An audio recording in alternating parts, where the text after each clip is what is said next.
conceito de crime é dividido em material, que é a lesão ao bem jurídico, formal, que é a lei, é toda conduta prevista em lei como crime, e analítico, que é o fato típico, ilícito e culpável. O fato típico, segundo a teoria finalista, é composto dos seguintes elementos: conduta, que pode ser dolosa ou culposa, comissiva ou omissiva, resultado, nexo causal entre a conduta e o resultado e tipicidade. O crime pode ser comissivo ou omissivo. Crime comissivo é aquele praticado por uma ação. Já o crime omissivo é aquele praticado por uma omissão. Exemplo: o agente que mata uma pessoa pratica um crime comissivo, a ação de matar alguém, conduta tipificada no artigo 121 do Código Penal. O agente que deixa de socorrer uma vítima de trânsito comete o crime de omissão de socorro. Os crimes omissivos também podem ser classificados por crime omissivo impróprio, previsto no artigo 13, parágrafo 2º do Código Penal. São aqueles que, por omissão do agente, dá causa a um resultado posterior. Exemplo: o policial que, ao presenciar um assalto, nada faz para impedir. O policial tinha o dever de impedir o crime e a sua omissão deu causa ao resultado. Nesse caso, o policial responderá pelo crime de furto, conforme artigo 13, parágrafo 2º, a linha A do Código Penal. Mas aqui é necessário que o policial tivesse condições de impedir e não o fez. Se for impossível impedir, ele não responderá pelo crime. A conduta do agente pode ser culposa ou dolosa. No crime doloso, o Brasil adotou a teoria do assentimento, ou seja, dolo é a vontade de realizar a conduta, assumindo o risco da produção do resultado. O dolo pode ser direto, quando o agente quer o resultado. Exemplo: João quer matar Maria. Existe a vontade de produzir o resultado morte. Já no dolo eventual, que é o dolo indireto, o agente não quer produzir o resultado, mas assume o risco de produzi-lo. Ele aceita o resultado. Exemplo: nos jornais é muito comum o caso do dolo eventual por embriaguez na condução de veículo automotor. O agente não pretende matar ou lesionar ninguém, nem imagina causar um acidente de trânsito, mas, ao dirigir logo após ingerir bebida alcoólica, assume o risco de produzir esse resultado, porque sabe que é proibido beber e dirigir. Alguns doutrinadores e tribunais divergem desse posicionamento e defendem que, nesse caso, há culpa consciente e não dolo eventual. O crime culposo é aquele resultante da inobservância do dever de cuidado necessário e, diante disso, causa um resultado não desejável, mas previsível. O agente precisa agir com negligência, imperícia ou imprudência. No crime culposo, existem as modalidades de culpa consciente e culpa inconsciente. Na culpa consciente, o agente prevê o resultado, mas espera que ele não ocorra. Há a previsão do resultado, mas ele acredita que poderá evitá-lo com a sua habilidade. Exemplo: o empresário que, não observando o dever de cuidado, deixa de fornecer aos seus empregados equipamento de segurança. Nesse caso, houve negligência por parte do empregador e ele responderá por crime culposo. Ora, ele não desejou o resultado, mas era previsível que poderia ocorrer um acidente.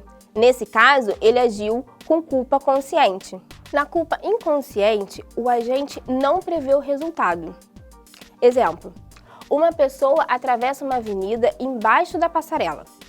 Você vem dirigindo seu carro em velocidade permitida para a via expressa, não ingeriu bebida alcoólica e atropela e mata essa pessoa que atravessou embaixo da passarela.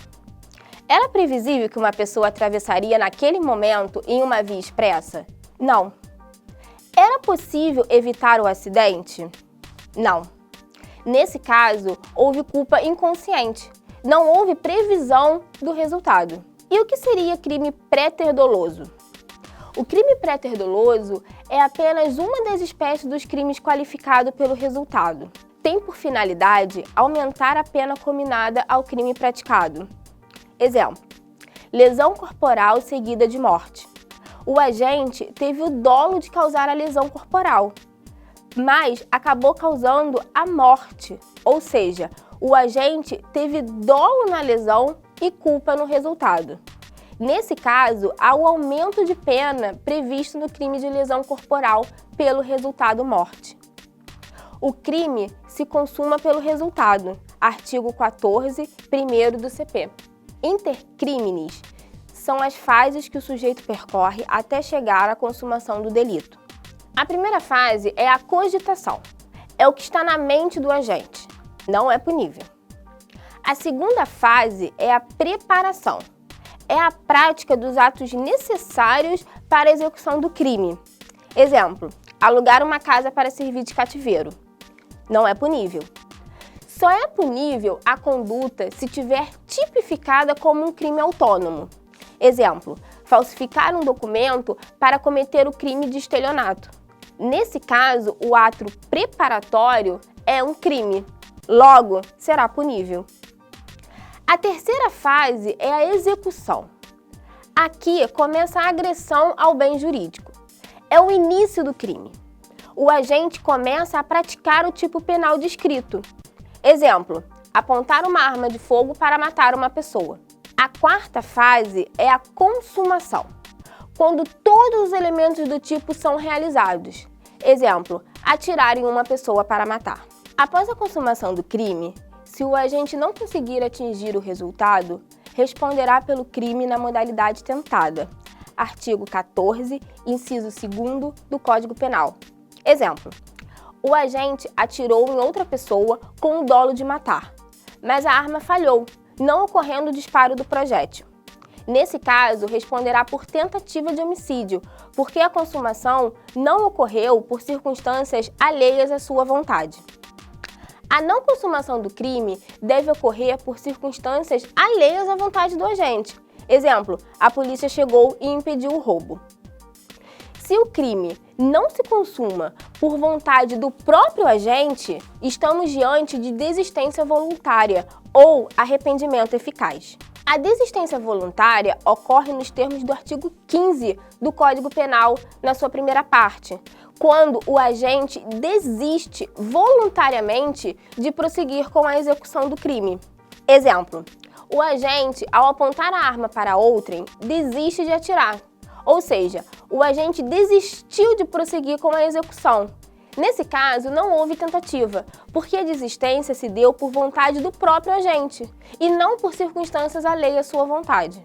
O arrependimento eficaz ocorre quando o agente, após o início da execução, impede a produção do resultado. Para ocorrer o arrependimento, ele precisa ser eficaz. Exemplo, o agente, com o ânimo de furtar um celular, entra em uma loja e, após a distração da vendedora, coloca o celular no bolso. Antes de sair da loja, o agente se arrepende e devolve o celular, saindo da loja sem levar nada. Nesse caso, houve o arrependimento eficaz.